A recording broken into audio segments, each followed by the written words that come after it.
HSC ইতিহাস দ্বিতীয় পত্র ষষ্ঠ অধ্যায় জাতিসংঘ ও বিশ্ব শান্তি।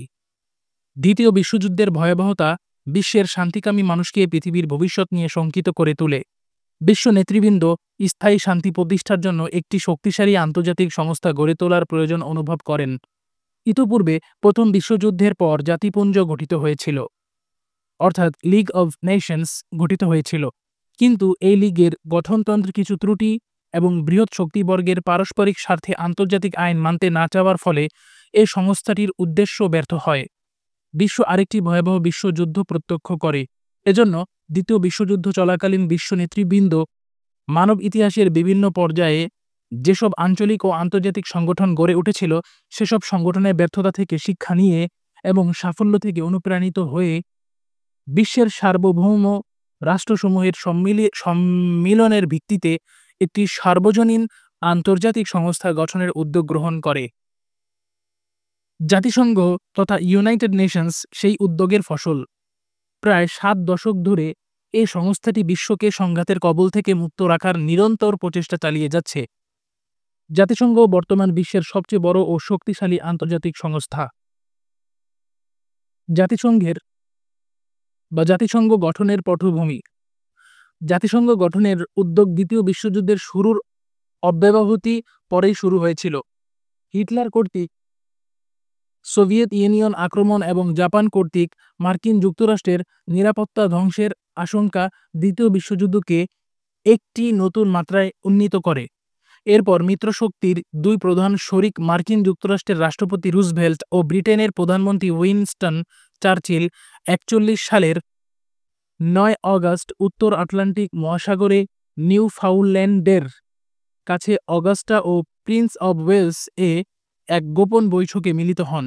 এই বৈঠকটি মূলত মিত্রপক্ষের জন্য যুদ্ধের কৌশল ও নীতি নির্ধারণ সংক্রান্ত বিষয়ে ছিল। তবে এ বৈঠকে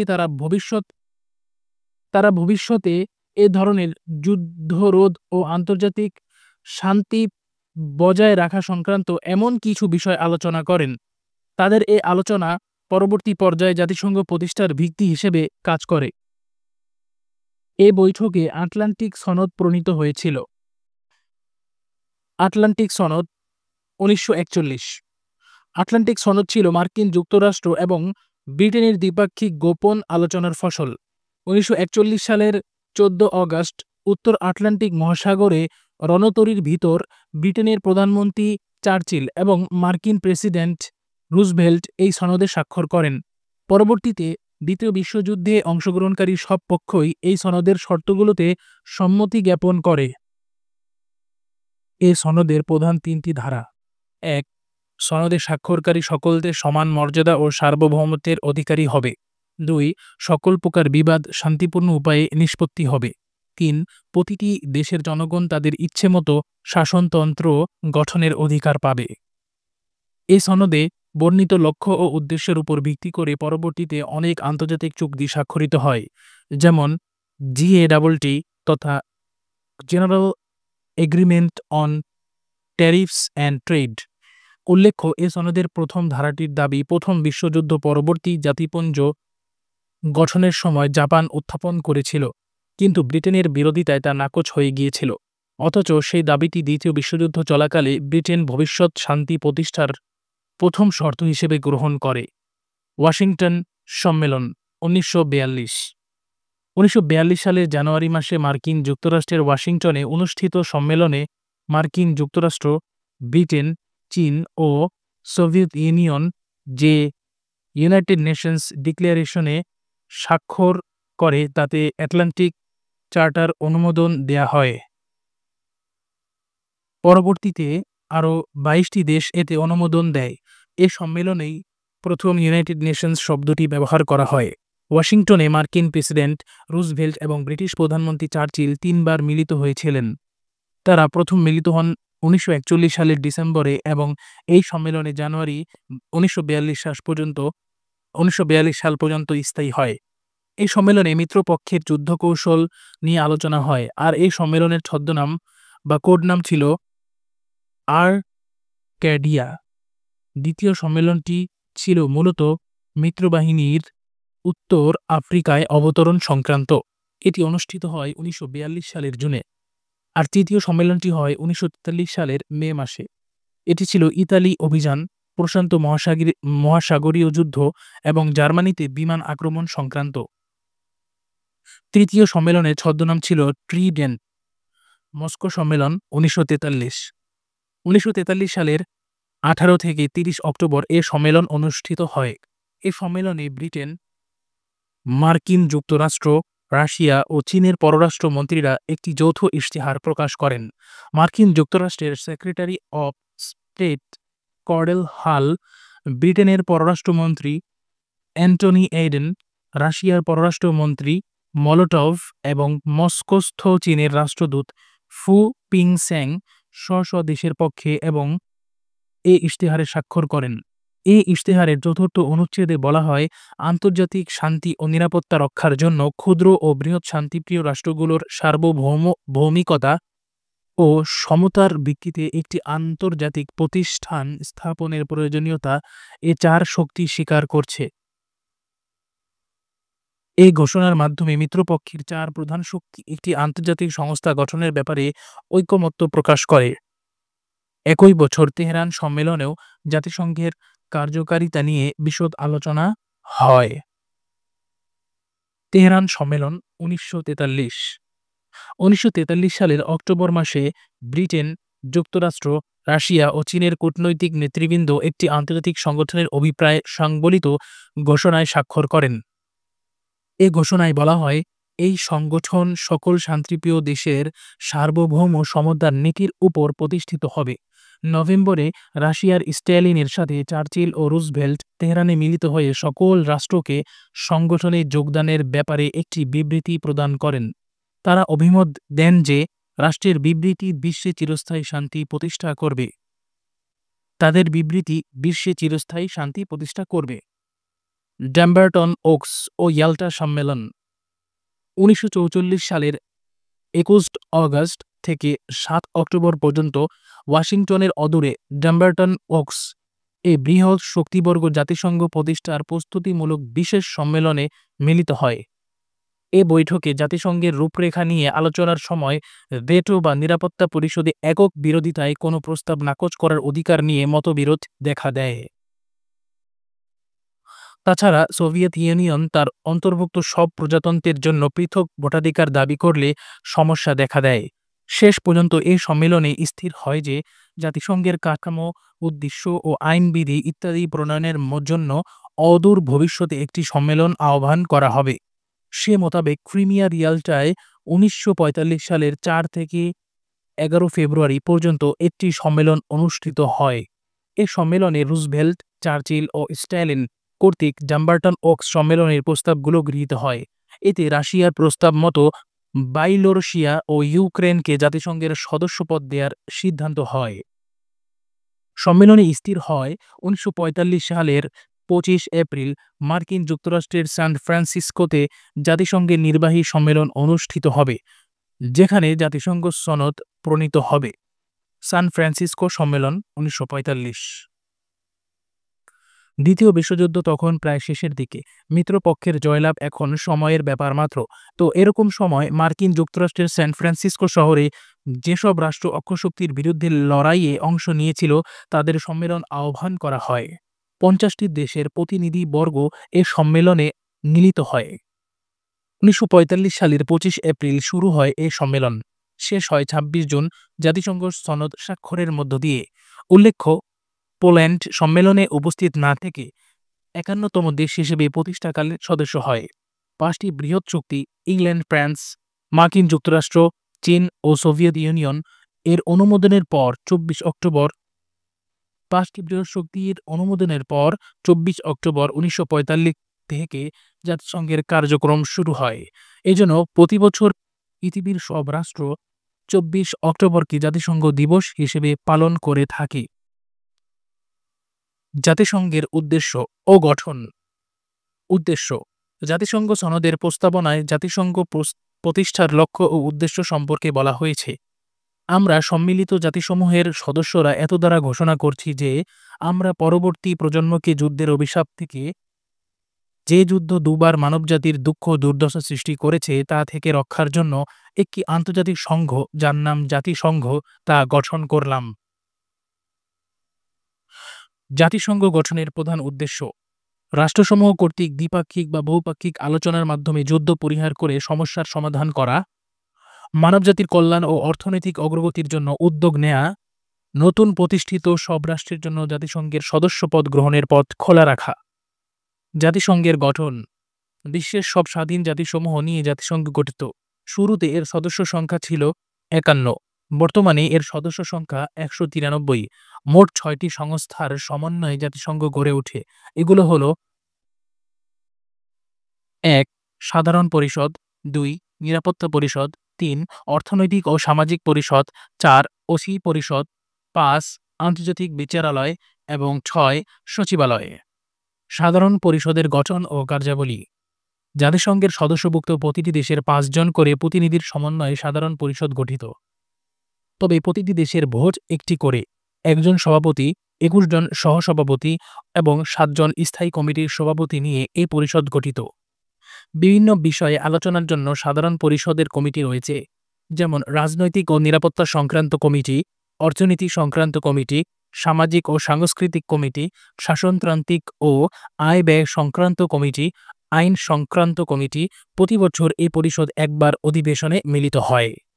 তবে নিরাপত্তা পরিষদের অনুরোধে বিশেষ জরুরি সভা কিংবা সংখ্যাগরিষ্ঠ সদস্য চাইলে বিশেষ অধিবেশন ডাকা যেতে পারে।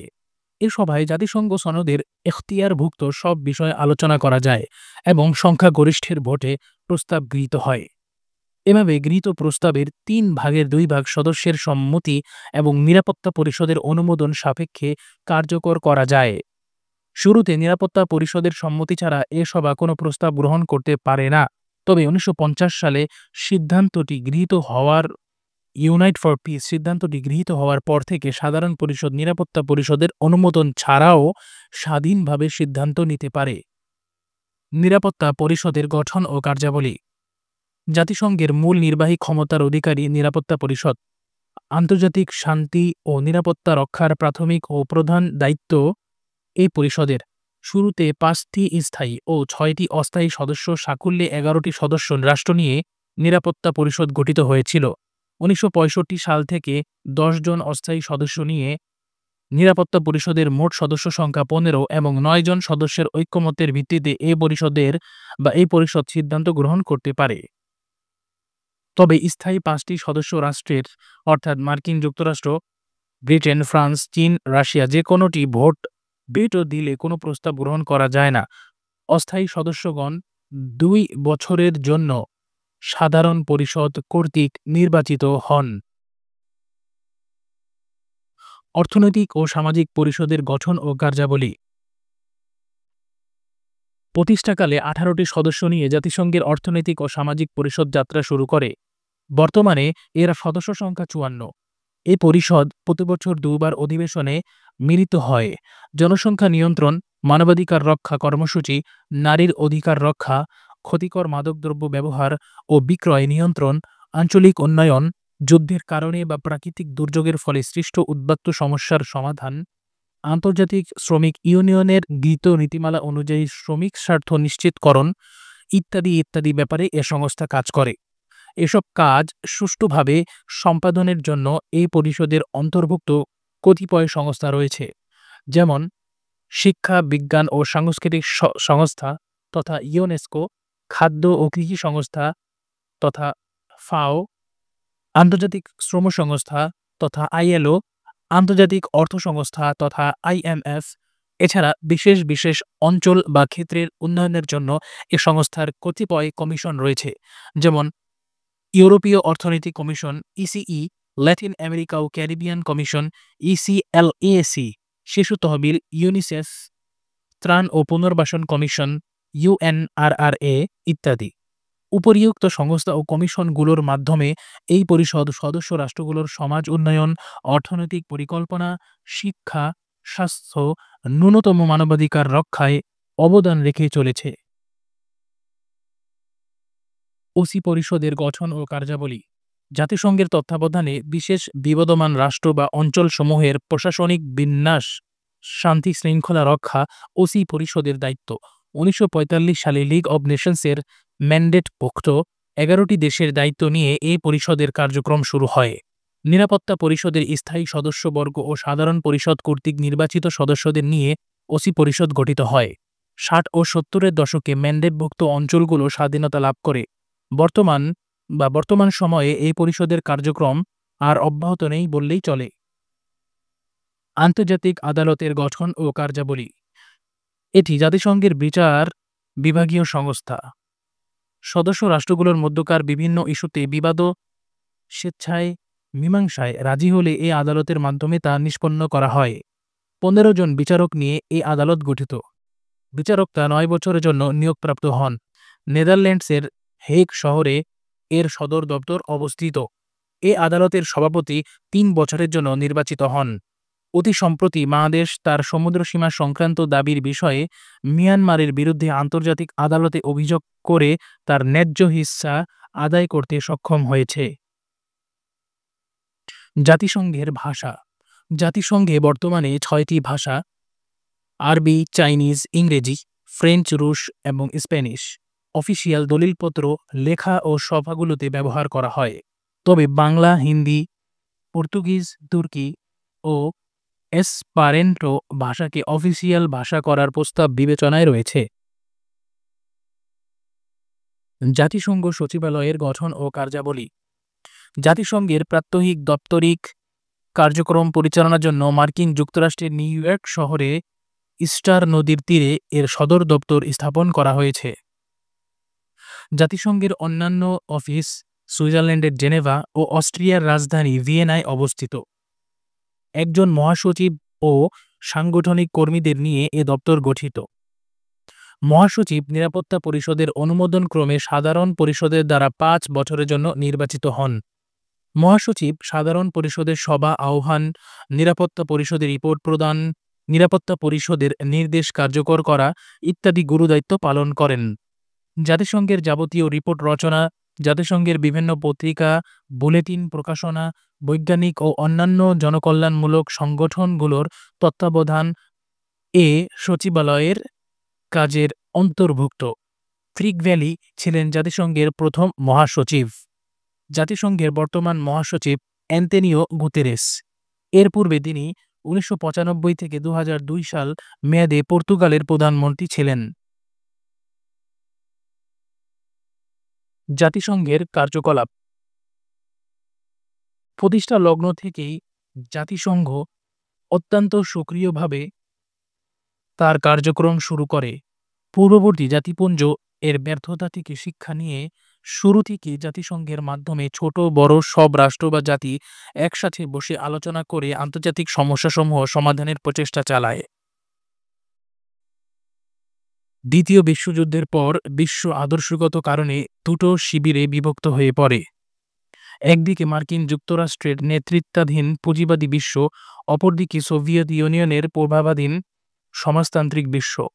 এ দুটো বলয়ের বাইরে অবশ্য কতিপয় দেশ একজোট হয়ে জোট নিরপেক্ষ বলয় সৃষ্টি করে, তবে এ তৃতীয় ধারাটি তেমন বলবান ছিল না। যা হোক, মার্কিন ও সোভিয়েত বলয়ের মধ্যকার ঠান্ডা লড়াইয়ের প্রভাব জাতিসংঘের কার্যকলাপে গভীরভাবে প্রভাব ফেলে। নিচে জাতিসংঘের কিছু উল্লেখযোগ্য কাজের সংক্ষিপ্ত বিবরণ দেওয়া হল। 1946 সালে ইন্দোনেশিয়ায় হল্যান্ডের শক্তি প্রয়োগ ও তার কার্যকলাপ নিয়ে সংকট শুরু হলে মার্কিন যুক্তরাষ্ট্র ও ইংল্যান্ড হল্যান্ডকে সমর্থন দান করে। কিন্তু সোভিয়েত ইউনিয়ন ও অপর কয়েকটি রাষ্ট্র ইন্দোনেশিয়ায় হল্যান্ডের শক্তি প্রয়োগের নিন্দা জানায় এবং ইন্দোনেশিয়ার স্বাধীনতার অধিকারকে সমর্থন দান করে। জাতিসংঘ এ বিষয়ে ব্যাপক আলাপ আলোচনা শুরু হলে ইন্দোনেশিয়ার স্বাধীনতার পথ প্রশস্ত হয়। একই বছর ব্রিটিশ ও ফরাসি বাহিনীর কর্মকাণ্ডের বিরুদ্ধে সিরিয়া ও লেবানন অভিযোগ উত্থাপন করলে জাতিসংঘে পূর্বোক্ত রাষ্ট্রদ্বয়ের কার্যকলাপের ব্যাপক সমালোচনা হয়। ফলে ইঙ্গো-ফ্র্যাঙ্ক বাহিনীদ্বয় সিরিয়া ও লেবানন পরিত্যাগ করতে বাধ্য হয়। 1946 সালের 24 জানুয়ারি জাতিসংঘের সাধারণ পরিষদে পারমাণবিক অস্ত্রের উপর নিয়ন্ত্রণ প্রতিষ্ঠা সংক্রান্ত এক বিশেষ কমিশন তৈরি হয়। এ কমিশন পারমাণবিক অস্ত্রের উৎপাদন ও বিস্তার রোধে কতিপয় প্রস্তাব গ্রহণ করে। সাধারণ অস্ত্রের প্রতিযোগিতা নিয়ন্ত্রণের বিষয়েও ব্যাপক আলোচনা হয়। 1947 এ বছরের উল্লেখযোগ্য ঘটনা হল পারস্যে রুশ অধিকার এবং গ্রিসে ব্রিটেনের অধিকার সংক্রান্ত নিরাপত্তা পরিষদে মামলা। নিরাপত্তা পরিষদ যেন বিবাদী হয়ে কোনো ব্যবস্থা নিতে না পারে সেজন্য রাশিয়া ভেটো প্রদান করে। একই বছর ব্রিটেন প্যালেস্টাইন সমস্যাকে জাতিসংঘে উত্থাপন করলে জাতিসংঘ নিযুক্ত কমিশন প্যালেস্টাইনকে বিভক্ত করার সুপারিশ করে। এর ফলে ইসরায়েল নামক নতুন রাষ্ট্রের উদ্ভব হয়। এবছর সেপ্টেম্বরে সাধারণ পরিষদে যুদ্ধের প্রচারণাকে নিন্দা করে একটি প্রস্তাব পাস হয়। 1949 এবছর চীনা কমিউনিস্টরা চিয়াং কাই শেক এর কুওমিন্টাং সরকারকে চীন থেকে বিতাড়িত করলে চিয়াং কাই শেক ফরমাজয় আশ্রয় নেন। রাশিয়া চীনের কমিউনিস্ট সরকারকে কুওমিন্টাং এর নির্বাসিত সরকারের পরিবর্তে নিরাপত্তা পরিষদের সদস্য পদ দানের প্রস্তাব করলে মার্কিনী ভেটোর ফলে তা বাতিল হয়ে যায়। ফরমোজায় চীন সরকারেরই সদস্যপদ বহাল থাকে। এর প্রতিবাদে রাশিয়া নিরাপত্তা পরিষদ সহ জাতিসংঘের সকল সভা ও কমিটি বর্জন করে। অবশ্য রাশিয়া এজন্য পরবর্তীতে অনুতাপ প্রকাশ করে। 1950 এ বছরই প্রথম বিরোধপূর্ণ দেশ বা অঞ্চল সমূহে জাতিসংঘ শান্তিরক্ষী বাহিনী মোতায়েনের জন্য নিরাপত্তা পরিষদে প্রস্তাব পাস হয়। এ বছরের জুন মাসে মধ্যপ্রাচ্যে প্রথম জাতিসংঘ শান্তিরক্ষী বাহিনী মোতায়েন করা হয়। 1950 সালে উত্তর কোরিয়া দক্ষিণ কোরিয়াকে 38 ডিগ্রি অক্ষাংশ অতিক্রম করে আক্রমণ করলে নিরাপত্তা পরিষদ রাশিয়ার অনুপস্থিতির সুযোগে কোরিয়ায় যুদ্ধবিরতির প্রস্তাব পাস করে। নিরাপত্তা পরিষদের আহ্বানে মার্কিন যুক্তরাষ্ট্র জাপানে নিযুক্ত তার সৈন্যদলকে দক্ষিণ কোরিয়ায় পাঠায়। 16টি দেশ জাতিসংঘের পতাকাতলে মার্কিন নেতৃত্বে দক্ষিণ কোরিয়ায় সৈন্য পাঠায় এবং আরও 45টি দেশ নানাভাবে সহায়তা করে। ভারত শুরুতে নিরপেক্ষ ভূমিকা গ্রহণ করে, তবে মার্কিনী চাপে শেষ পর্যন্ত একটি মেডিকেল টিম পাঠাতে বাধ্য হয়। পরবর্তীতে রাশিয়া নিরাপত্তা পরিষদে ফিরে এসে অভিযোগ করে যে কোনো স্থায়ী সদস্যের অনুপস্থিতিতে জাতিসংঘের পতাকাতলে সৈন্য প্রেরণ বিধিসম্মত নয়। অপরদিকে পশ্চিমা জোট যুক্তি দেখায় যে কোনো আন্তর্জাতিক সংকটের সময় কোনো স্থায়ী সদস্য দেশ অনুপস্থিত থাকতে পারে না। এ নিয়ে অচল অবস্থা সৃষ্টি হলে জাতিসংঘের সাধারণ সভা ইউনাইট ফর পিস প্রস্তাব পাস করে। এই প্রস্তাবে বলা হয়, ভেটো প্রদানের জন্য কোনো আন্তর্জাতিক সংকট সমাধানে নিরাপত্তা পরিষদ অকার্যকর থাকলে সাধারণ পরিষদ বিশেষ জরুরি অধিবেশন ডেকে বিষয়টি সুরাহা করতে পারবে। রাশিয়া অবশ্যই এই প্রস্তাবকে অগ্রাহ্য করেছিল। এ সময় ভিয়েতনাম যুদ্ধকে কেন্দ্র করে জাতিসংঘ তেমন কোনো কার্যকর ভূমিকা পালন করতে পারেনি, অর্থাৎ তারা ব্যর্থ হয়। 1956 সুয়েজ খালকে মিশর জাতীয়করণ করলে ব্রিটেন ও ফ্রান্স মিশরের উপর ক্ষিপ্ত হয়। ফলে এবছর ইসরায়েল মিশর আক্রমণ করলে ব্রিটেন ও ফ্রান্স মিশরে সৈন্য পাঠায়। ফলে আমেরিকার উদ্যোগে সাধারণ সভায় ব্রিটেন ও ফ্রান্সের ব্যাপক সমালোচনা হয়। ভারতসহ তৃতীয় বিশ্বের দেশগুলো ব্রিটেন ও ফ্রান্সের সৈন্য প্রেরণের তীব্র নিন্দা জানায়। শেষ পর্যন্ত সাধারণ পরিষদ অবিলম্বে যুদ্ধবিরতি ও আগ্রাসী দেশগুলোকে মিশর থেকে সৈন্য সরিয়ে নেয়ার নির্দেশ দান করে। 10টি নিরপেক্ষ দেশ থেকে 5,000 সৈন্য জাতিসংঘের তত্ত্বাবধানে মিশরে পৌঁছলে বাধ্য হয়ে ফ্রান্স ও ব্রিটেন মিশর পরিত্যাগ করে। ইসরায়েলও স্থিতাবস্থা ফিরিয়ে দেয়। 1967 সাল পর্যন্ত জাতিসংঘ বাহিনী মিশর ও ইসরায়েলিদের মধ্যে বাফার হিসেবে কাজ করে। সুয়েজ খাল সংক্রান্ত ঘটনায় জাতিসংঘের মর্যাদা বৃদ্ধি পায়। 1960 এবছর জাতিসংঘের সবচেয়ে বড় শান্তিরক্ষী দল আফ্রিকার কঙ্গো প্রজাতন্ত্রে প্রেরিত হয়। এ বাহিনী কঙ্গোর স্বাধীনতা অর্জন ও জাতিগত বিরোধ নিরসনে ব্যাপক ভূমিকা পালন করে। 1964 এবছর সাইপ্রাসে জাতিসংঘ শান্তিরক্ষী বাহিনী, সাইপ্রাস ন্যাশনাল গার্ড এবং তুর্কি সাইপ্রিয়ট বাহিনী দ্বয়ের মাঝখানে অবস্থান করে একটি বাফার জোন গড়ে তোলে। এরপর জাতিসংঘ বাহিনী সাইপ্রাসে একটি তত্ত্বাবধায়ক প্রশাসন গঠন করে উভয় বাহিনীর মাঝে যুদ্ধবিরতি কার্যকর করতে সক্ষম হয়।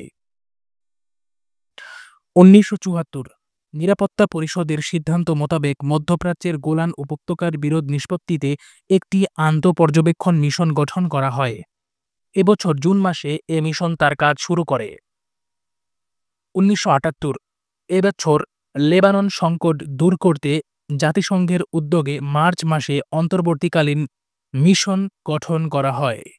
1991 ইরাক কুয়েত যুদ্ধকে কেন্দ্র করে উপসাগরীয় যুদ্ধের পর জাতিসংঘ এবছর এপ্রিল মাসে ইরাক ও কুয়েতের সীমান্ত বরাবর একটি নিরাপদ এলাকা গঠনের জন্য ইউনিকম তথা United Nations Iraq Kuwait observation mission মোতায়েন করা হয়।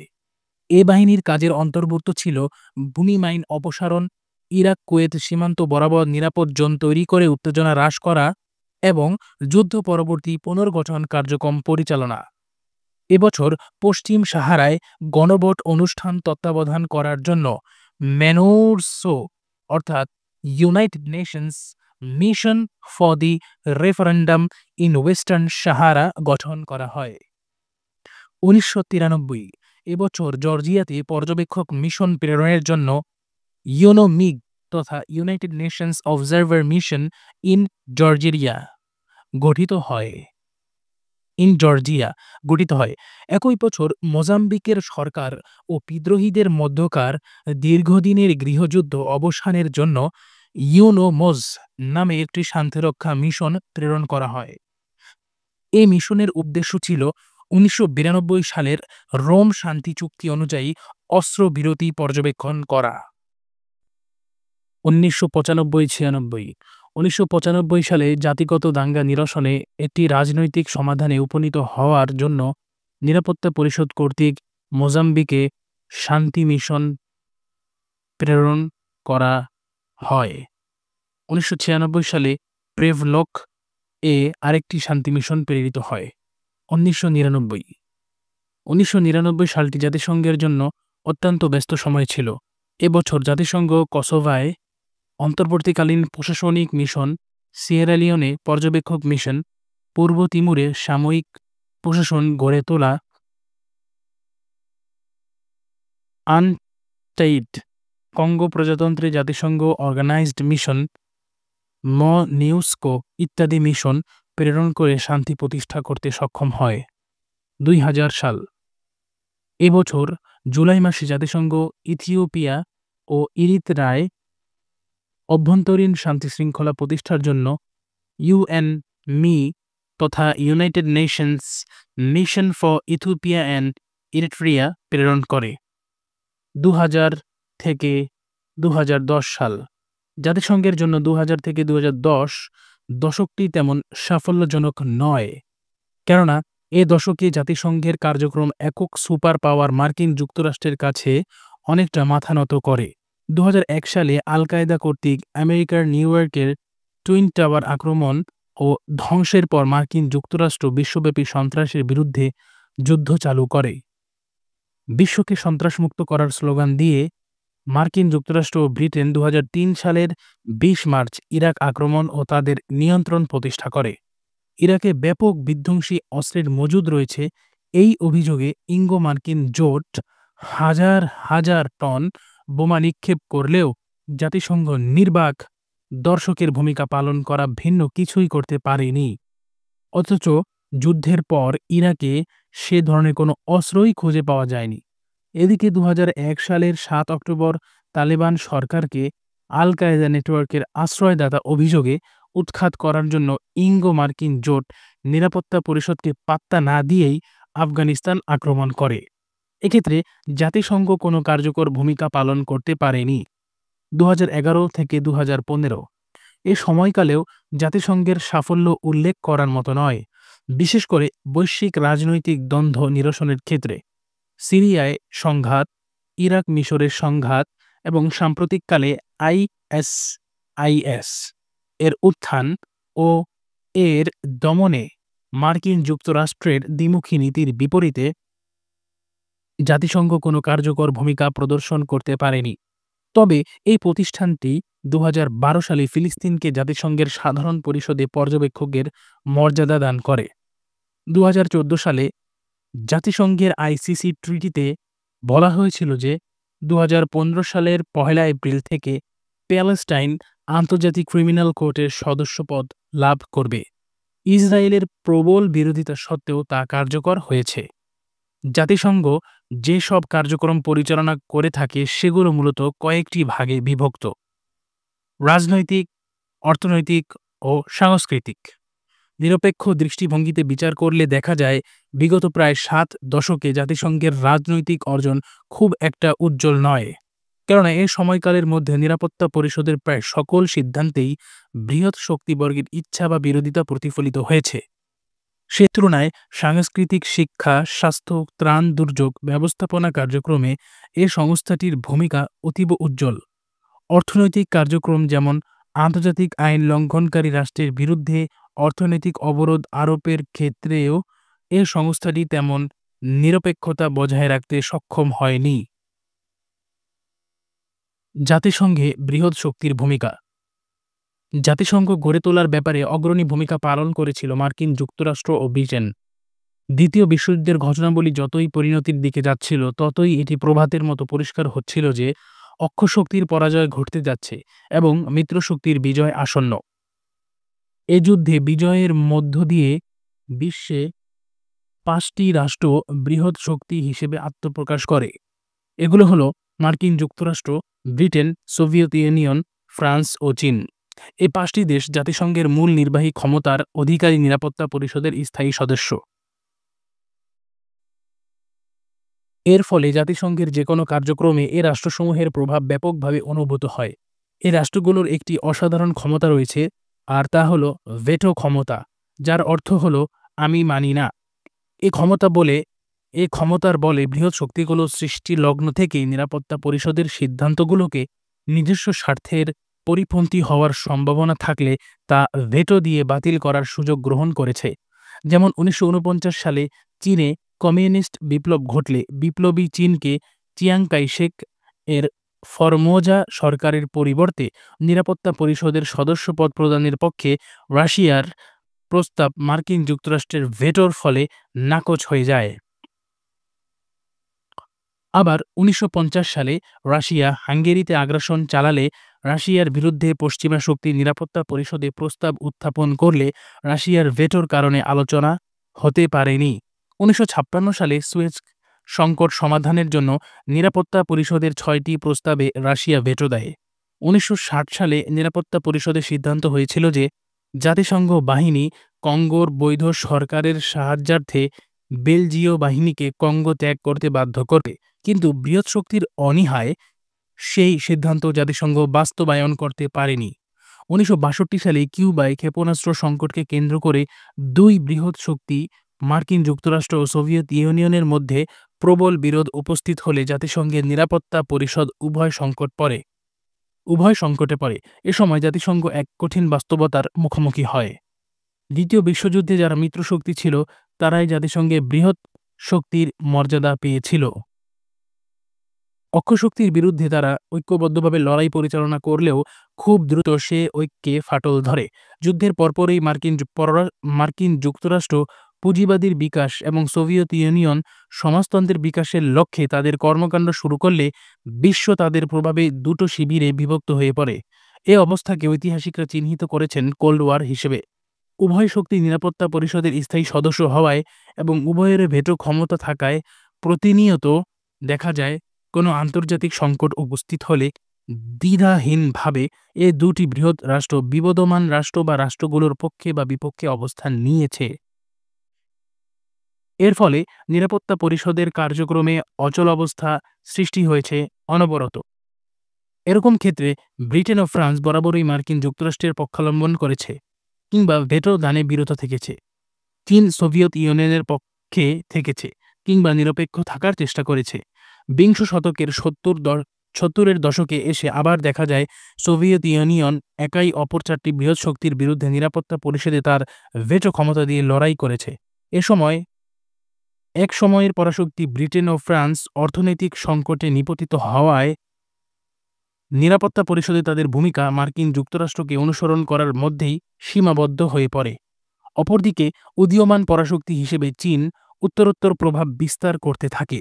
সোভিয়েত ইউনিয়নের কমিউনিস্ট সরকার মার্কিন যুক্তরাষ্ট্রের সমকক্ষতা অর্জনের জন্য সামরিক শক্তির পেছনে তার জাতীয় আয়ের সিংহভাগ ব্যয় করতে থাকে এবং সামরিক শক্তিতে মার্কিন যুক্তরাষ্ট্রকে ছাড়িয়ে যাওয়ার চেষ্টা করে। এর ফলে জাতিসংঘ ক্রমান্বয়ে এই দুই পরাশক্তির কিরণকে পরিণত হয়। স্নায়ুযুদ্ধকালীন বহু আন্তর্জাতিক সংকটের ন্যায়সঙ্গত সমাধান এই দুই বৃহৎ শক্তির পরস্পর বিরোধিতার কারণে সম্ভব হয়নি। 1965 সালে ডমিনিকান প্রজাতন্ত্রে মার্কিন হামলা, 1968 সালে সাইপ্রাস সমস্যা, মধ্যপ্রাচ্যে ইসরায়েলের আগ্রাসন, ভিয়েতনামে মার্কিন হামলা, 1965 সালে পাকিস্তান ভারত যুদ্ধ ইত্যাদি বিষয়ে জাতিসংঘ এই দুই বৃহৎ শক্তির হস্তক্ষেপের ফলে কার্যকর ভূমিকা পালন করতে পারেনি। তবে জাতিসংঘের শক্তিশালী ভূমিকার কারণে এই দুই পরাশক্তি বহুবার তৃতীয় বিশ্বযুদ্ধের দ্বারপ্রান্তে থেকে সরে আসতে সক্ষম হয়েছে। 1971 সালে বাংলাদেশের মুক্তিযুদ্ধকে কেন্দ্র করে চীন ও মার্কিন যুক্তরাষ্ট্র পাকিস্তানের পক্ষাবলম্বন করে।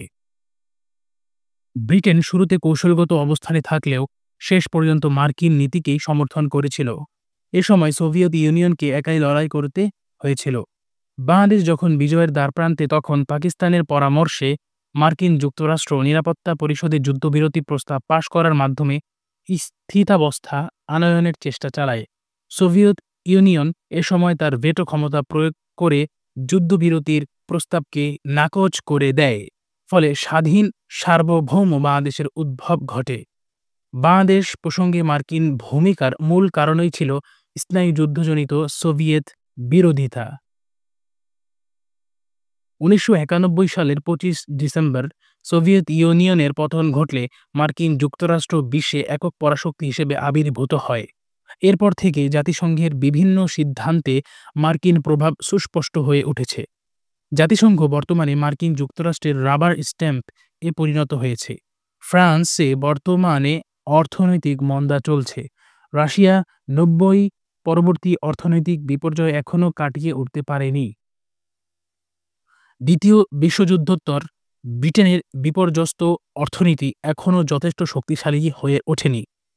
চীন যদিও বিশ্বের দ্বিতীয় বৃহত্তম অর্থনৈতিক শক্তিতে পরিণত হয়েছে, মার্কিন যুক্তরাষ্ট্রের তুলনায় তার সামরিক শক্তি নগণ্য। এসব কারণে মার্কিন যুক্তরাষ্ট্র এখন কার্যত জাতিসংঘকে তার ইচ্ছা পূরণের হাতিয়ারে পরিণত করেছে। মার্কিন চিন্তাবিদরা মার্কিন সাম্রাজ্যবাদ প্রতিষ্ঠার জন্য project for the new American country পরিকল্পনা প্রণয়ন করেছে, যার উদ্দেশ্য হল কোনো শিল্পোন্নত জাতির আঞ্চলিক অথবা আন্তর্জাতিক পর্যায়ে ক্ষমতা প্রয়োগ প্রতিহত করা। এ প্রকল্পের আওতায় মার্কিন যুক্তরাষ্ট্র বর্তমান জাতিসংঘের কাঠামো পরিবর্তনের চেষ্টা চালাচ্ছে।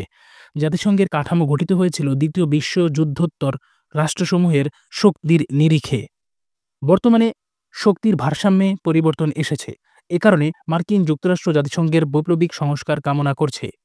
এর প্রমাণ আমরা দেখেছি উপসাগরীয় যুদ্ধ, ইরাক যুদ্ধ, আফগান যুদ্ধ, সিরিয়ায় বিদ্রোহীদের অস্ত্র সরবরাহ, ইরানের বিরুদ্ধে অর্থনৈতিক অবরোধ ইত্যাদি ক্ষেত্রে। মার্কিন যুক্তরাষ্ট্র জাতিসংঘকে পাশ কাটিয়ে তার নিজস্ব ক্ষমতা প্রয়োগ করেছে এবং পরবর্তীতে চাপ প্রয়োগ করে নিরাপত্তা পরিষদের মাধ্যমে তার কার্যক্রমের বৈধতা আদায় করে নিয়েছে। এই প্রবণতা এখনও বিদ্যমান। বর্তমানে চীন বিশ্বের দ্বিতীয় বৃহত্তম অর্থনৈতিক শক্তি। রাশিয়া ঘুরে দাঁড়াবার চেষ্টা করছে। পরাশক্তি বিষয়ক বিশেষজ্ঞদের মতে ভারত যে গতিতে এগোচ্ছে তাতে অদূর ভবিষ্যতে সে বিশ্বশক্তির মর্যাদা লাভ করবে। জার্মানিকে ইতোমধ্যেই প্রভাবশালী বিশ্বশক্তি হিসেবে স্বীকার করে নেওয়া হয়েছে এবং বিভিন্ন আন্তর্জাতিক ইস্যুতে জার্মানির অংশগ্রহণ বেড়ে চলেছে। যেমন ইরানের পরমাণু ইস্যুতে 6 জাতি আলোচনায় জার্মানি অন্যতম অংশীদার। তবে জাতিসংঘে মার্কিন যুক্তরাষ্ট্রের একক প্রাধান্য দূর করতে হলে বিকল্প শক্তি বা শক্তিসমূহের উত্থান প্রয়োজন। ইউরোপ অদূর ভবিষ্যতে এ ভূমিকা নিতে পারবে না বলেই বিশেষজ্ঞদের ধারণা। সেদিক দেখে এশিয়াকেই সম্ভাবনাময় হিসেবে মনে করা হচ্ছে। এশিয়ায় এশিয়ার চীন, ভারত, জাপান, ইরান যদি তাদের বর্তমান উন্নতির ধারা অব্যাহত রাখতে পারে, তবে জাতিসংঘে তাদের জোরালো ভূমিকা রাখা সম্ভব হবে। এর ফলে যে উদ্দেশ্য নিয়ে জাতিসংঘের যাত্রা শুরু হয়েছিল তা বাস্তবায়ন করা সম্ভব হবে। জাতিসংঘ ও জাতিপুঞ্জ এর মধ্যকার তুলনা। মানব সভ্যতার সৃষ্টি লগ্ন থেকে ২০ শতক পর্যন্ত যতগুলো যুদ্ধ বিগ্রহ সংঘটিত হয়েছে, তার মধ্যে ধ্বংসাত্মক কর্মকাণ্ড, লোকক্ষয়, যুদ্ধের ব্যাপকতা, বিভীষিকা ও বীভৎসতায় প্রথম ও বিশ্বযুদ্ধ বিশেষভাবে চিহ্নিত হয়ে আছে। এ দুটি বিশ্বযুদ্ধ সংঘটিত হয়েছিল ২০ শতকের শুরুতে ও মাঝামাঝিতে।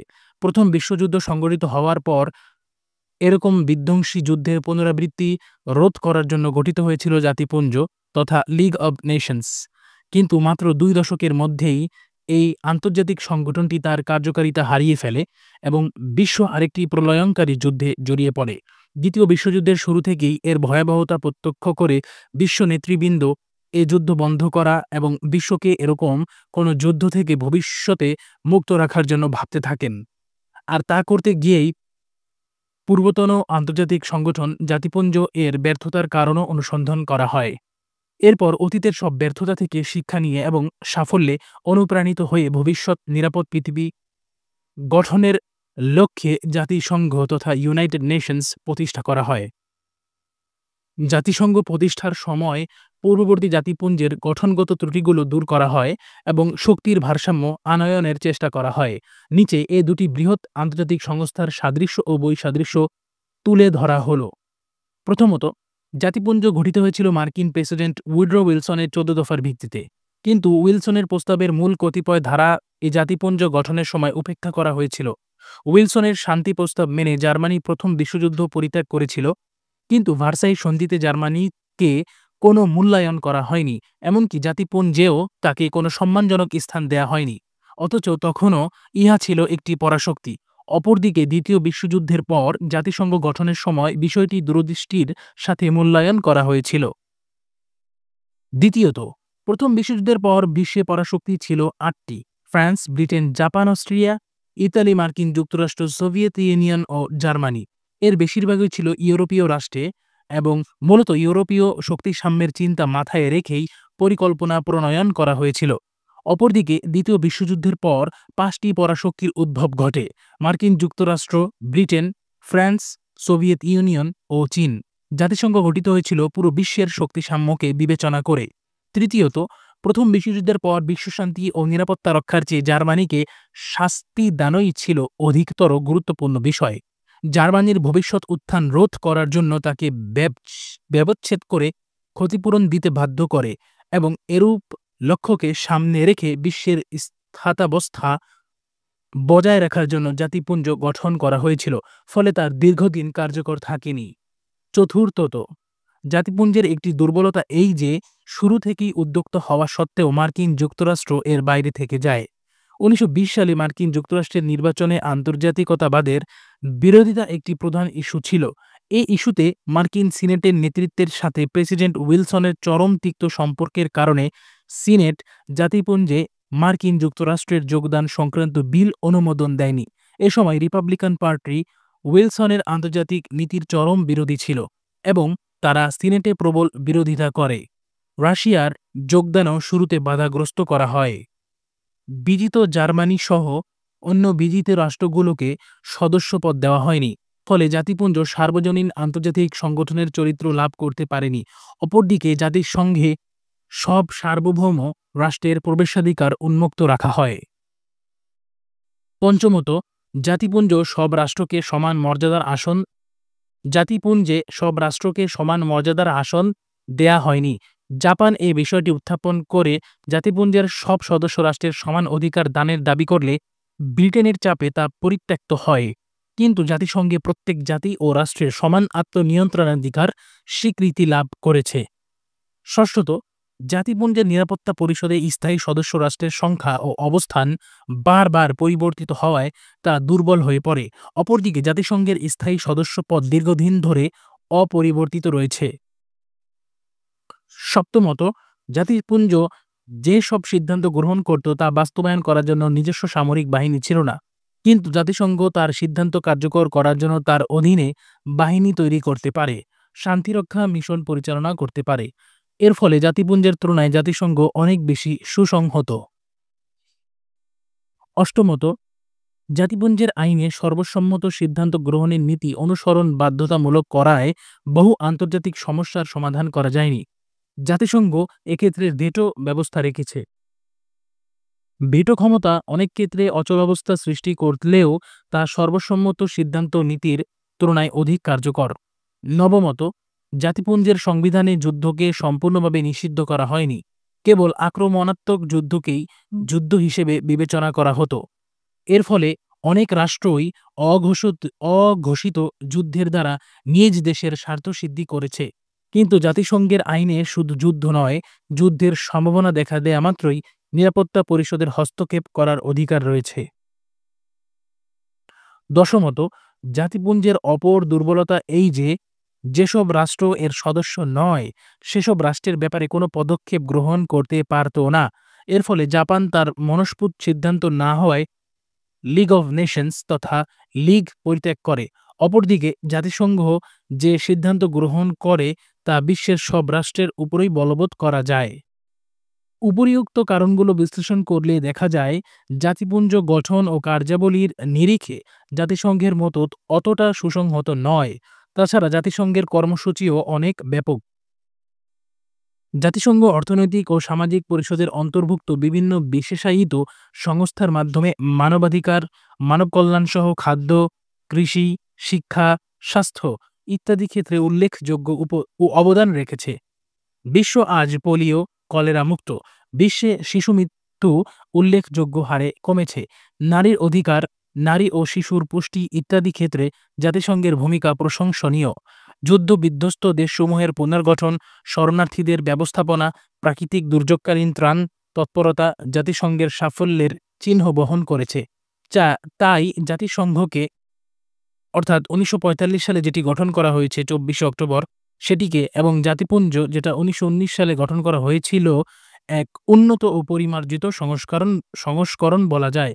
তাই জাতিসংঘকে জাতিপুঞ্জের এক উন্নত ও পরিমার্জিত সংস্করণ বলা যায়। জাতিসংঘের সাফল্য এবং ব্যর্থতা।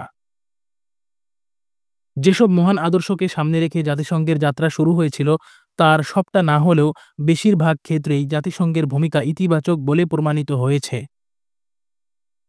দ্বিতীয় বিশ্বযুদ্ধের ধ্বংসস্তূপের মধ্য থেকে উঠে আসা এই সংগঠনটি দীর্ঘ প্রায় 8 দশক ধরে নানা ঘাত প্রতিঘাত ও প্রতিকূলতা পাড়ি দিয়ে এখনও যে সার্থকভাবে টিকে আছে এবং বিশেষ করে তৃতীয় বিশ্বের দেশগুলোর আশা আকাঙ্ক্ষার প্রতীক হয়ে আছে তা এর সাফল্যেরই পরিচয় বহন করে। এ সময়কালের মধ্যে বিশ্ব একাধিকবার তৃতীয় বিশ্বযুদ্ধের দ্বার প্রান্তে পৌঁছে গিয়েছিল, বিশেষ করে হাঙ্গেরি সংকট, সুয়েজ সংকট, বাংলাদেশের মুক্তিযুদ্ধের সময়ে। কিন্তু জাতিসংঘের সার্থক দুতিয়ালির ফলে পৃথিবী বিশ্বযুদ্ধের আশঙ্কা থেকে মুক্ত হয়। তবে এ সংগঠনটির ব্যর্থতাও কম নয়। জন্মলগ্ন থেকেই মার্কিন সোভিয়েত স্নায়ুযুদ্ধের ফলে বহু সিদ্ধান্ত কার্যকর করা যায়নি। 1991 সালে সোভিয়েত ইউনিয়নের পতনের মধ্য দিয়ে একক পরাশক্তি হিসেবে মার্কিন যুক্তরাষ্ট্রের উত্থানের ফলে এটি একটি রাবার স্ট্যাম্প সংগঠনে পরিণত হয়েছে বলে অনেক বিশ্লেষক মনে করেন। জাতিসংঘের সাফল্যসমূহ। প্রতিষ্ঠাকালীন সময় থেকে জাতিসংঘ যেসব ক্ষেত্রে উল্লেখযোগ্য সাফল্য অর্জন করেছে তা নিচে উল্লেখ করা হলো। আন্তর্জাতিক শান্তি ও নিরাপত্তা রক্ষা।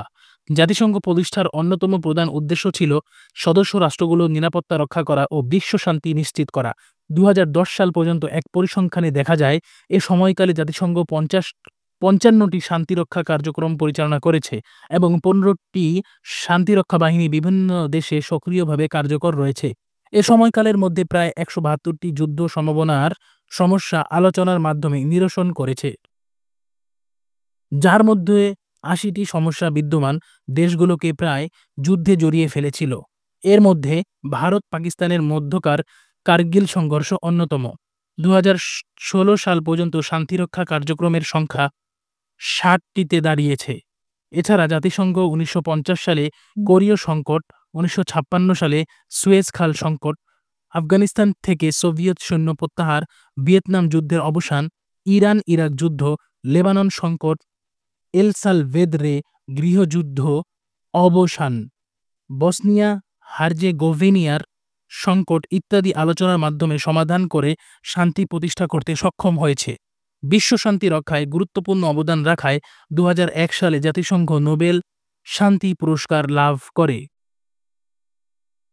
উপনিবেশ বিলোপ, আত্মনিয়ন্ত্রণাধিকার ও গণতন্ত্র প্রতিষ্ঠা। জাতিসংঘের তত্ত্বাবধানে বহু দেশ ঔপনিবেশিক শাসন থেকে মুক্ত হয়ে স্বাধীন রাষ্ট্র হিসেবে আত্মপ্রকাশ করেছে। দ্বিতীয় বিশ্বযুদ্ধের পর ১১টি অঞ্চল জাতিসংঘের ওসি পরিষদের অন্তর্ভুক্ত ছিল। এর সবগুলোই স্বাধীনতা লাভ করেছে। কম্বোডিয়া, নামিবিয়া, এল সালভেদর, মোজাম্বিক, কঙ্গো, মিশর ইত্যাদি দেশে গণতন্ত্রের উত্তরণ ঘটেছে জাতিসংঘের সহায়তায়। মানবাধিকার ও আন্তর্জাতিক আইন প্রতিষ্ঠা। ১৯৪৮ সালের ১০ ডিসেম্বর মানবাধিকারের সার্বজনীন ঘোষণার পর থেকে জাতিসংঘ ৮০টির বেশি দেশের সাথে মানবাধিকার সংক্রান্ত চুক্তি সম্পাদনে সমর্থ হয়েছে। এছাড়া বিভিন্ন আইন প্রণয়নের মাধ্যমে দক্ষিণ আফ্রিকার বর্ণবাদ নির্মূলে এবং প্যালেস্টাইনিদের স্বাধীন আবাস ভূমির দাবি প্রতিষ্ঠায় জাতিসংঘ সহযোগিতা করেছে। অর্থনৈতিক, সামাজিক ও সাংস্কৃতিক উন্নয়নে অবদান। রাজনৈতিক ক্ষেত্রের চেয়ে জাতিসংঘ অর্থনৈতিক, সামাজিক ও সাংস্কৃতিক ক্ষেত্রে ব্যাপক সাফল্য অর্জন করেছে। জাতিসংঘ তার সদস্য রাষ্ট্রগুলোকে সহায়তা করার জন্য ৫টি অর্থনৈতিক কমিশন যথা ইসিএ, ইসিই, ইসিএলএসি, ইএসসিএপি এবং ইএসসিডব্লিউএ গঠন করে Asia, Africa, Latin America, Europe, পশ্চিম এশিয়া ইত্যাদি অঞ্চলের দরিদ্র দেশগুলোতে ব্যাপক কার্যক্রম পরিচালনা করেছে। আবার সামাজিক সাংস্কৃতিক অগ্রগতির জন্য ইউএনডিপি, ইউনেস্কো, ইউনিসেফ এর মাধ্যমে শিক্ষা, শিশু স্বাস্থ্য, বিভিন্ন প্রকার উন্নয়নমূলক কাজে ব্যাপক সহায়তা প্রদান করেছে। ১৭০টির মতো দেশের কৃষি, শিল্প, শিক্ষা খাতে জাতিসংঘ হাজার হাজার মিলিয়ন ডলার ব্যয় করেছে। এর ফলে এসব দেশের দরিদ্র জনগণের জীবনযাত্রার মান, শিক্ষার হার উল্লেখযোগ্য হারে বেড়েছে। শরণার্থী সমস্যার সমাধান কার্যক্রম।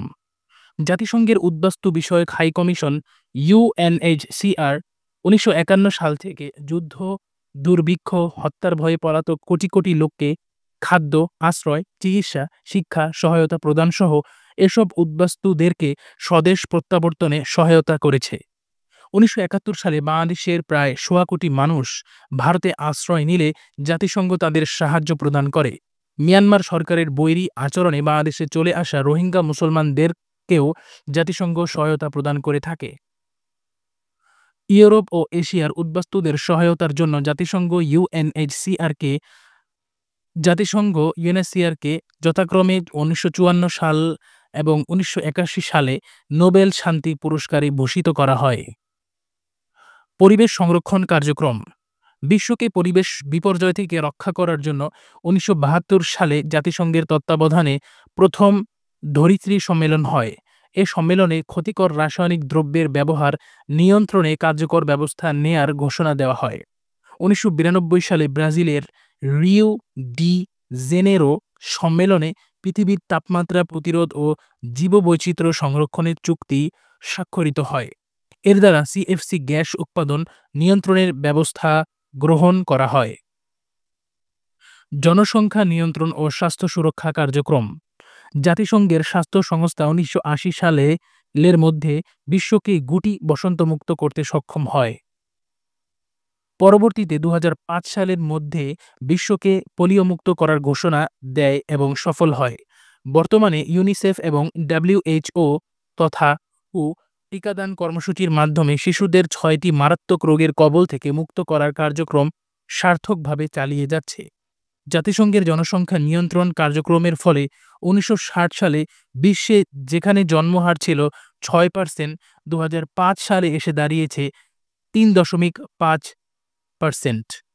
এছাড়া জাতিসংঘ বিশ্বের বিভিন্ন দরিদ্র দেশের পল্লী এলাকার ১৩০ কোটি লোকের জন্য বিশুদ্ধ পানীয় জল সরবরাহের লক্ষ্যে কাজ করে যাচ্ছে। নারীর অধিকার সংরক্ষণ, নারীর প্রতি বৈষম্য দূরীকরণ ও নারীদের অধিকার প্রতিষ্ঠা, তাদের জীবনযাত্রার মান উন্নয়নে জাতিসংঘ ১৯৭৬ সাল থেকে ১৯৮৫ সাল পর্যন্ত নারী দশক পালন করে। এছাড়া ১৯৭৫ সাল থেকে কয়েক বছর পর পর জাতিসংঘের উদ্যোগে বিশ্ব নারী সম্মেলন অনুষ্ঠিত হয়ে থাকে। পাশাপাশি জাতিসংঘের মূল সনদে নারী পুরুষ সমান অধিকারের কথা উল্লেখ রয়েছে। শ্রমিক অধিকার সংরক্ষণ, শ্রমিকদের ন্যায্য মজুরি, তাদের স্বাস্থ্যকর কাজের পরিবেশ নিশ্চিতকরণ ও শিশু শ্রম বন্ধে ১৯৪৬ সালে জাতিসংঘ ILO-কে জাতিসংঘের অন্তর্ভুক্ত করে এবং এর মাধ্যমে কাজ করে যাচ্ছে। মাদকদ্রব্যের অপব্যবহার ও চোরাচালান রোধ, জাতিসংঘ তার মাদকদ্রব্য নিয়ন্ত্রণ কর্মসূচি UNDCP এর মাধ্যমে বিশ্বব্যাপী মাদকদ্রব্যের অপব্যবহার ও চোরাচালান রোধ, মাদকাসক্তদের পুনর্বাসন ও চিকিৎসা কার্যক্রম চালিয়ে যাচ্ছে। মাদকদ্রব্য উৎপাদনকারীদের বিকল্প পেশায় স্থানান্তর করাও এ কর্মসূচির অন্তর্ভুক্ত।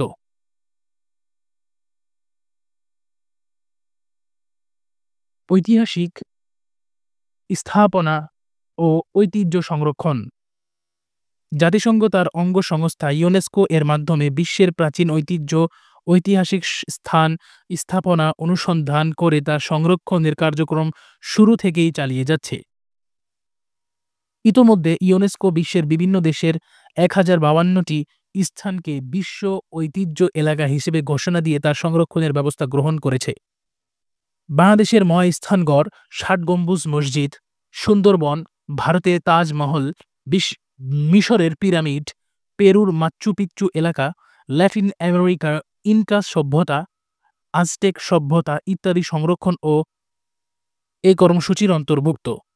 আন্তর্জাতিক বাণিজ্য সমস্যার সমাধান, জাতিসংঘ আন্তর্জাতিক বাণিজ্যের সমস্যাসমূহ দূর করার জন্য WTO তথা ওয়ার্ল্ড ট্রেড অর্গানাইজেশন গঠন করে উৎপাদন, বিতরণ, বিনিময় ক্ষেত্রে আন্তর্জাতিক সমঝোতার ক্ষেত্র প্রশস্ত করেছে। আন্তর্জাতিক বিচারালয় স্থাপন, দ্বিপাক্ষিক ও বহুপাক্ষিক সমস্যাসমূহের আইনগত প্রক্রিয়ায় সমাধান, গণহত্যা, আন্তর্জাতিক অপরাধ, মানবতা বিরোধী অপরাধের বিচারের জন্য জাতিসংঘ আন্তর্জাতিক বিচারালয় স্থাপন করেছে। এ বিচারালয়ের এক রায়ে বাংলাদেশ বঙ্গোপসাগরে তার ন্যায্য অধিকার প্রতিষ্ঠা করতে সক্ষম হয়েছে। পরমাণু অস্ত্র বিস্তার রোধ, জাতিসংঘ ১৯৬৮ সালে NPT এবং ১৯৯৬ সালে CTBT চুক্তি সম্পাদনের মাধ্যমে পরমাণু অস্ত্র বিস্তার রোধের জন্য কাজ করে যাচ্ছে। এজন্য জাতিসংঘ আন্তর্জাতিক আণবিক সংস্থা IAEA গঠনের মাধ্যমে জলে, স্থলে, আকাশে পারমাণবিক বিস্ফোরণ নিষিদ্ধ করেছে। ২০১৯ সাল পর্যন্ত CTBT তথা কম্প্রিহেন্সিভ নিউক্লিয়ার ব্যান ট্রিটিতে ১৮৪টি দেশ এবং ২০১৫ সাল পর্যন্ত NPT তথা নন প্রলিফেরেশন ট্রিটিতে ১৯১টি দেশ স্বাক্ষর করেছে। জাতিসংঘের ব্যর্থতাসমূহ, সাফল্যের পাশাপাশি বিগত প্রায় ৭ দশকে জাতিসংঘের ব্যর্থতার পাল্লাও কম ভারী নয়।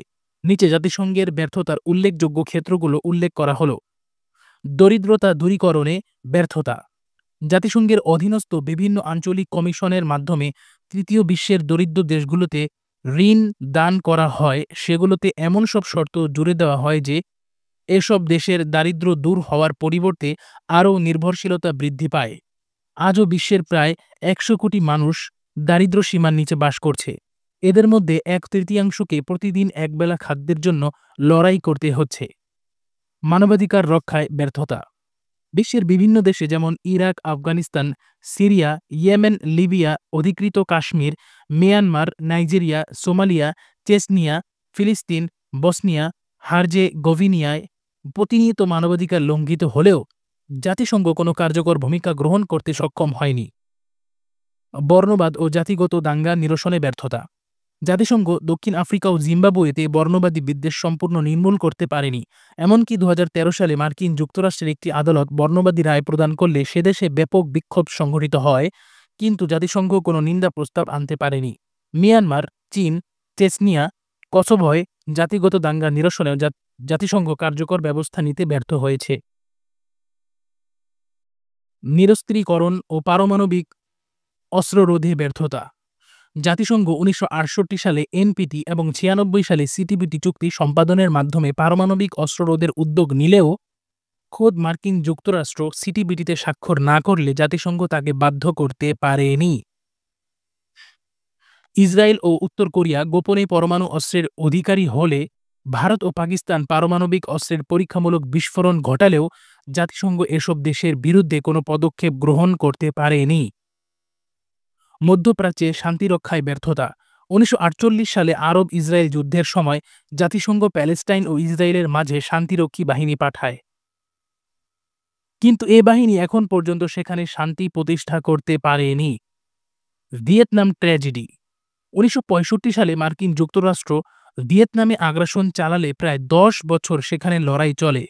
এতে প্রায় ২০ লক্ষেরও বেশি ভিয়েতনামি এবং ৫৮,০০০-এর মতো মার্কিন সৈনিক নিহত হয়।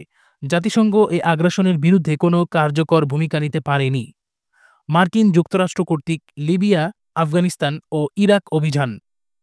মার্কিন যুক্তরাষ্ট্র একক উদ্যোগে নিরাপত্তা পরিষদকে পাশ কাটিয়ে ২০০১ থেকে ২০১৫ সালের মধ্যে ইরাক, আফগানিস্তান ও লিবিয়ায় অভিযান পরিচালনা করে সেসব দেশের সরকারকে উৎখাত করে।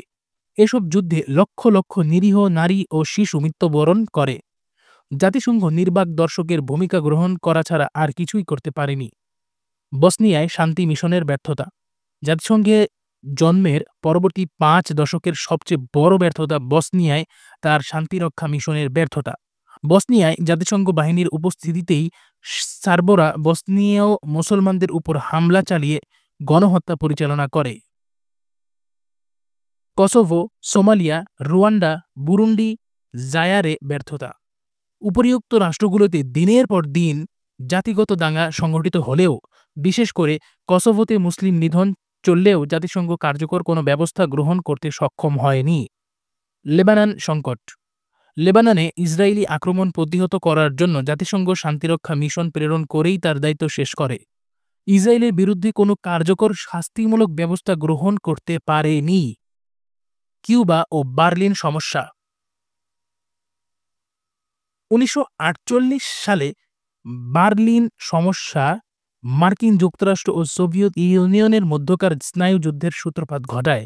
এদিকে ১৯৬২ সালে কিউবায় মিসাইল সংকট নিয়ে বিশ্ব বড় ধরনের যুদ্ধ ঝুঁকির মুখোমুখি হয়। জাতিসংঘ এ দুটি বিষয়কে নির্বাক দর্শকের ভূমিকায় অবতীর্ণ হয়েছিল। জন্মলগ্ন থেকে সাফল্য ব্যর্থতার মধ্য দিয়ে জাতিসংঘ তার অগ্রযাত্রা অব্যাহত রেখেছে। প্রায় ৭ দশক ধরে পৃথিবী যে আরেকটি বিশ্বযুদ্ধের কবল থেকে মুক্ত রয়েছে, এটিই এর বড় সাফল্য।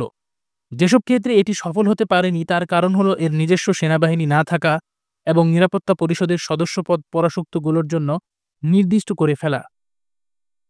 বর্তমান বিশ্বে মার্কিন যুক্তরাষ্ট্র অপ্রতিদ্বন্দ্বী হয়ে ওঠায় জাতিসংঘের ভবিষ্যৎ নিয়ে অনেক চিন্তিত, কেননা খোদ মার্কিন যুক্তরাষ্ট্রই জাতিসংঘের বর্তমান কাঠামো মানতে প্রস্তুত নয় এবং সে বিশ্বে তার কর্তৃত্বের ভারসাম্য হিসেবে কোনো রাষ্ট্রের উত্থান ঘটতে দিতে চায় না। তো এরকম পরিস্থিতিতে তৃতীয় বিশ্বের দেশগুলোর আরও ঐক্যবদ্ধ হওয়া ছাড়া জাতিসংঘকে কার্যকর রাখার কোনো বিকল্প নেই। জাতিসংঘ ও বাংলাদেশ। বাংলাদেশের মুক্তিযুদ্ধের সময় জাতিসংঘের ভূমিকা ছিল হতাশাজনক। ১৯৪৮ সালের ৯ ডিসেম্বর জাতিসংঘে গণহত্যা নিবৃত্তি ও শাস্তি বিষয়ক সনদ গ্রহণ করা হয়, কিন্তু ৭১-এর ২৫ মার্চ পাকিস্তানি হানাদার বাহিনী বাংলাদেশে যে ঘৃণ্য গণহত্যা সংঘটিত করে তার জন্য জাতিসংঘ পাকিস্তানের সামরিক জান্তার বিরুদ্ধে কোনো কার্যকর ব্যবস্থা গ্রহণ করতে পারেনি। এমনকি সেপ্টেম্বরে সাধারণ পরিষদের বার্ষিক অধিবেশন শুরু হলে সেখানে বাংলাদেশের মুক্তিযুদ্ধ, গণহত্যা, মানবাধিকার লঙ্ঘন বিষয়ে আলোচনা প্রস্তাব গ্রহণ তো দূরে থাকুক, বাংলাদেশ সংক্রান্ত কোনো আলোচনা প্রস্তাব উত্থাপন করতে পারেনি। এ সময় জাতিসংঘের মহাসচিব ছিলেন বার্মান নাগরিক উ থান্ট। বার্মা বাংলাদেশের মুক্তিযুদ্ধকে সমর্থন করেনি। তো ডক্টর উথান্টের কর্মতৎপরতায় তার নিজ দেশের মনোভাবের প্রতিফলন দেখতে পাওয়া যায়। এমনকি ১৯৪৯ সালের জেনেভা সনদে কোনো রাষ্ট্রের অভ্যন্তরীণ বিরোধী মানবিক ব্যবহারের যে নিশ্চয়তা বিধান করা হয়, সেই দায়িত্বও জাতিসংঘ পালন করতে পারেনি। এর একটি কারণ হলো জাতিসংঘ বৃহৎ শক্তিসমূহের রাবার স্ট্যাম্প হিসেবেই কাজ করছে। জাতিসংঘের সনদ এমনভাবে প্রণীত হয়েছে যে বৃহৎ শক্তিসমূহের সমঝোতা ছাড়া কোনো কার্যকর উদ্যোগ গ্রহণ করা সম্ভব নয়। তবে বাংলাদেশের মুক্তিযুদ্ধ ও পাকিস্তানের গণহত্যা সংক্রান্ত বিষয়ে কোনো কার্যকর ব্যবস্থা গ্রহণ করতে না পারলেও জাতিসংঘ বাংলাদেশের অভ্যন্তরে এবং ভারতের শরণার্থী শিবিরগুলোতে মানবিক কার্যক্রম পরিচালনা করেছে। তৎকালীন পূর্ব পাকিস্তানের অভ্যন্তরে জাতিসংঘ যে মানবিক কার্যক্রম চালায় তা পাকিস্তানি কর্তৃপক্ষের মাধ্যমে সম্পাদন করার ফলে সাধারণ মানুষের কোনো কাজে আসেনি। প্রায় ক্ষেত্রেই জাতিসংঘের যানবাহনসমূহ পাকিস্তানের সামরিক বাহিনী তাদের কাজে ব্যবহার করেছে এবং ত্রাণ সামগ্রী সেনা সদস্যরা আত্মসাৎ করেছে, নতুবা রাজাকার কিংবা পিস কমিটির সদস্যরা আত্মসাৎ করেছে। এমনকি জাতিসংঘের ত্রাণ সামগ্রী নিয়ে পাকিস্তানি দালালেরা ব্যবসাও করেছে বলে ব্যাপক অভিযোগ পাওয়া গেছে। শরণার্থী শিবিরের জন্য জাতিসংঘ যে অর্থ সাহায্য করেছিল তাও প্রয়োজনের তুলনায় ছিল খুবই অপ্রতুল। প্রাথমিক ব্যবস্থা ১৯৭১ সালের মার্চের শুরুতে অসহযোগ আন্দোলন শুরু হলে পূর্ব পাকিস্তানের পরিস্থিতি ভয়াবহ রূপ ধারণ করে। এজন্য ২৫ মার্চের পূর্বে জাতিসংঘের মহাসচিব ঢাকা থেকে তার সব কর্মীকে প্রত্যাহার করে নেন। ১ এপ্রিল জাতিসংঘ বাংলাদেশের মানুষের জন্য ত্রাণ সামগ্রী পাঠানোর প্রস্তাব দেয়, কিন্তু পাকিস্তান সরকার তা প্রত্যাখ্যান করে। এমনকি পাকিস্তান কর্তৃপক্ষ রেড ক্রসের বিমানকেও ঢাকায় অবতরণ করতে দেয়নি। ২২ এপ্রিল জাতিসংঘের মহাসচিব পুনরায় ত্রাণ সাহায্য পরিচালনার অনুমতি চাইলে ১ মাস পর ইয়াহিয়া খান সে অনুরোধ রক্ষা করে।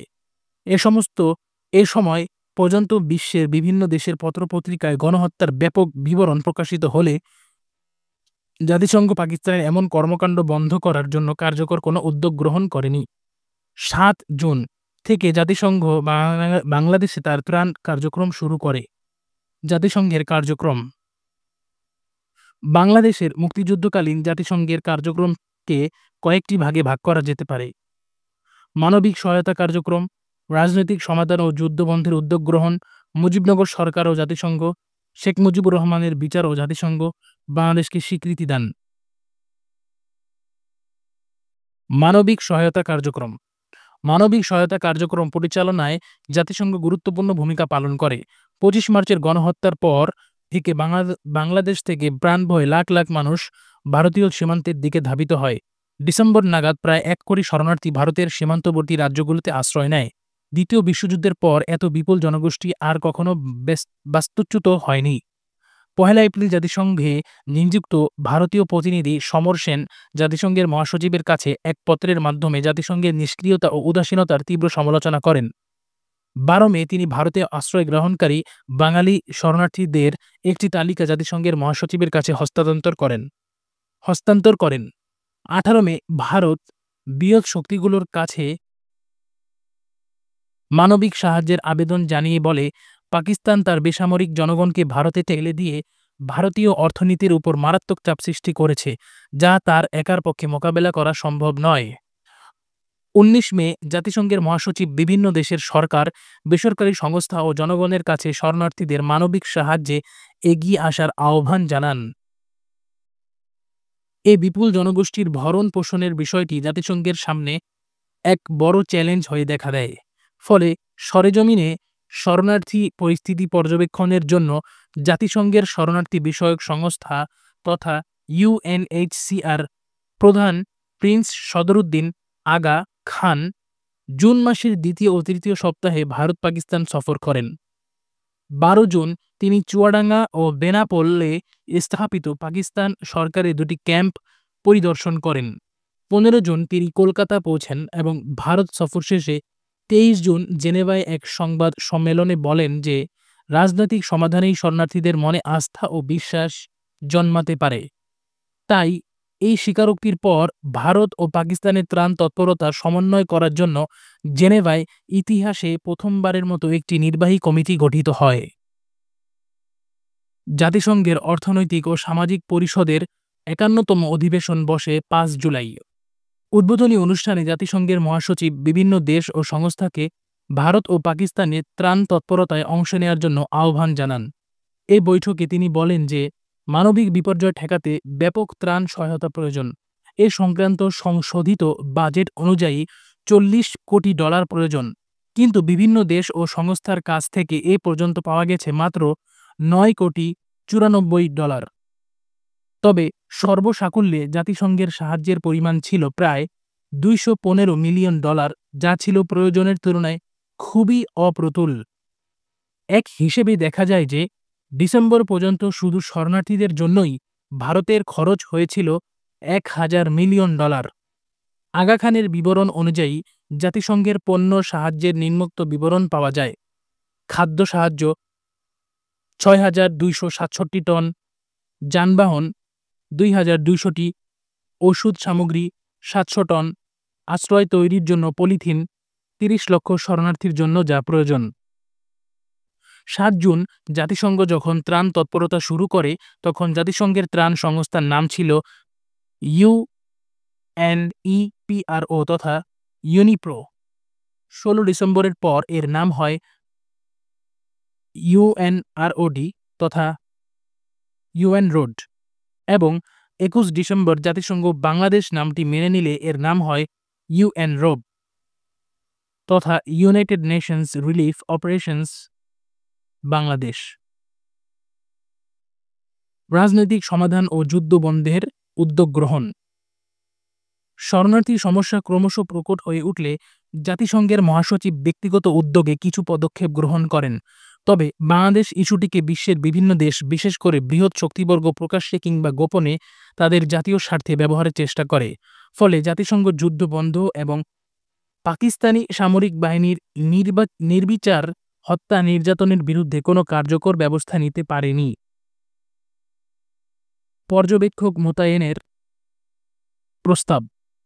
জাতিসংঘের মহাসচিব 19 জুলাই জাতিসংঘে ভারত ও পাকিস্তানের স্থায়ী প্রতিনিধিদের কাছে সীমান্তের দুই প্রান্তে শরণার্থী প্রত্যাবর্তন তদারকি করার জন্য পর্যবেক্ষক মোতায়েনের প্রস্তাব দিলে পাকিস্তান তা সাদরে গ্রহণ করে, কিন্তু ভারত ও মুজিবনগর সরকার দৃঢ়ভাবে তা প্রত্যাখ্যান করে, কেননা তা হলে পাকিস্তানের গণহত্যা এবং বাঙালির স্বাধীনতার বিষয়টি চাপা পড়ে যেত। নিরাপত্তা পরিষদে মহাসচিবের স্মারকলিপি।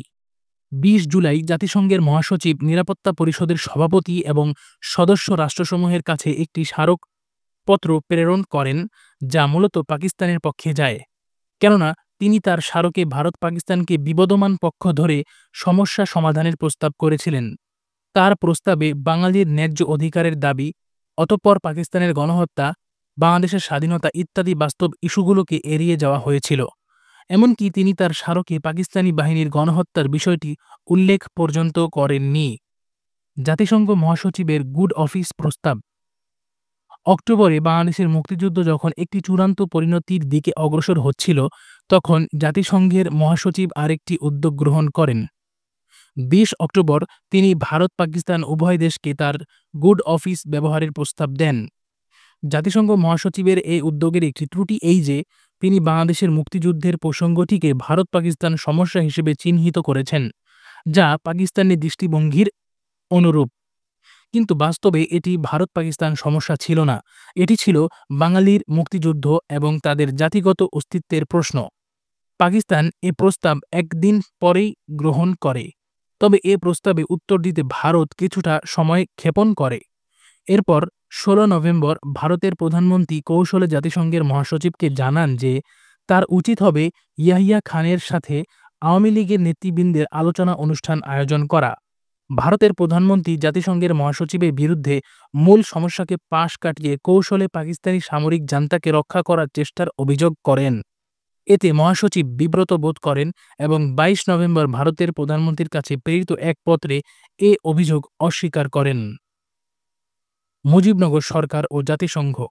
1971 সালের 17 এপ্রিল শপথ নেওয়ার পর মুজিবনগর সরকারের প্রধানমন্ত্রী তাজ উদ্দিন আহমদ তার বক্তৃতায় বলেছিলেন, বহু বছরের সংগ্রাম, ত্যাগ, তিতিক্ষার বিনিময়ে আমরা আজ স্বাধীন বাংলাদেশের পত্তন করেছি।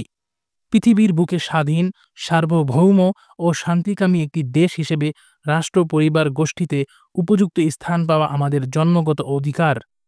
কিন্তু জাতিসংঘ মুজিবনগর সরকারকে কোনো স্বীকৃতি প্রদান করেইনি, বরং 1949 সালের জেনেভা সনদে কোনো রাষ্ট্রের অভ্যন্তরীণ বিরোধে মানবীয় ব্যবহারের যে নির্দেশনা রয়েছে তা পালিত হচ্ছে কিনা সেটাও তদারক করার কোনো উদ্যোগ গ্রহণ করা হয়নি।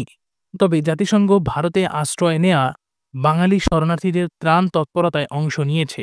মুজিবনগর সরকারের অস্তিত্বের ব্যাপারটি জাতিসংঘ সবসময় তার আলোচনায় এড়িয়ে গেছে এবং বিষয়টিকে ভারত পাকিস্তানের সমস্যা হিসেবে চিহ্নিত করেছে। তবে আগস্ট মাস থেকে মুজিবনগরের প্রতিনিধির সাথে জাতিসংঘের পত্র যোগাযোগ শুরু হয়। ২৬ সেপ্টেম্বর জাতিসংঘের সাধারণ পরিষদের অধিবেশন বসলে মুজিবনগর সরকারের ১৬ সদস্যের একটি প্রতিনিধি দল জাতিসংঘে গমন করেন। এ প্রতিনিধি দলের প্রধান বিচারপতি আবু সাইদ চৌধুরী জাতিসংঘের অধিবেশনে একটি পত্র পাঠ করার অনুমতির আবেদন জানালে এ অনুমতি দেওয়া হবে কিনা তার উপর একটি বিতর্ক অনুষ্ঠিত হয়। এই প্রস্তাব সম্পর্কে সোভিয়েত প্রতিনিধির জ্যাকব মালিক দুটি প্রস্তাব উত্থাপন করেন। বিচারপতি আবু সাইদ চৌধুরীর পত্রটি নিরাপত্তা পরিষদের ডকুমেন্ট হিসেবে বিলি করা হোক। ২. বিচারপতি আবু সাইদ চৌধুরীকে পরিষদে বক্তব্য রাখার অনুমতি প্রদান করা হোক। এ নিয়ে প্রবল বিতর্ক অনুষ্ঠিত হয়। ৩. এ প্রস্তাবের তীব্র বিরোধিতা করে। তবে শেষ পর্যন্ত বিচারপতি আবু সাইদ চৌধুরীর পত্রটি নিরাপত্তা পরিষদের ডকুমেন্ট হিসেবে বিলি করার সিদ্ধান্ত হয়। মুক্তিযুদ্ধকালীন সময়ে বাংলাদেশ যেহেতু কোনো স্বীকৃত রাষ্ট্র ছিল না, সেজন্য মুজিবনগরের প্রতিনিধিদের জাতিসংঘ অফিসে প্রবেশ ছিল খুবই কষ্টকর। এজন্য জাতিসংঘ সাংবাদিক সমিতির সভাপতি ড যোগেন্দ্রনাথ ব্যানার্জির সহায়তায় মুজিবনগরের প্রতিনিধিরা জাতিসংঘ অফিসে প্রবেশ করতেন। প্রবেশপত্রে শুধু তারিখ থাকত, কোনো স্থান বা সময়ের উল্লেখ না থাকায় মুজিবনগরের প্রতিনিধিবর্গ ইচ্ছেমতো যে কোনো স্থানে ঢুকে তদবির করতেন। শেখ মুজিবুর রহমানের বিচার ও জাতিসংঘ। শেখ মুজিবুর রহমানের বিচার সংক্রান্ত বিষয়ে জাতিসংঘের ভূমিকা ছিল খুবই গুরুত্বপূর্ণ। পাকিস্তান সরকার ১৯৭১ সালের ৯ অগাস্ট পাকিস্তানের করাচির মিয়ানওয়ালি কারাগারে অভ্যন্তরীণ শেখ মুজিবুরের বিচার শুরু করে। পরদিন জাতিসংঘের মহাসচিব উথান্ট এ বিচার প্রক্রিয়ায় হস্তক্ষেপ করে পাকিস্তানকে স্পষ্টভাবে তার উদ্বেগের কথা জানান। তিনি তার বার্তায় বলেন, শেখ মুজিবুর রহমানের বিচারের প্রশ্নটি খুবই স্পর্শকাতর বিষয়। তিনি এই বিষয়টিকে শুধু পাকিস্তানের বিচার ব্যবস্থায় এখতিয়ারাধীন বিষয় হিসেবে না ভেবে বরং রাজনৈতিক গুরুত্বসহ মানবিক দৃষ্টিকোণ থেকে বিবেচনা করেন। তার উদ্যোগেই international commission of justice August মাসে এক টেলিগ্রামের মাধ্যমে শেখ মুজিবুর রহমানের কোন রকম গোপন বিচারের ব্যাপারে পাকিস্তানকে হুঁশিয়ার করে দেয়।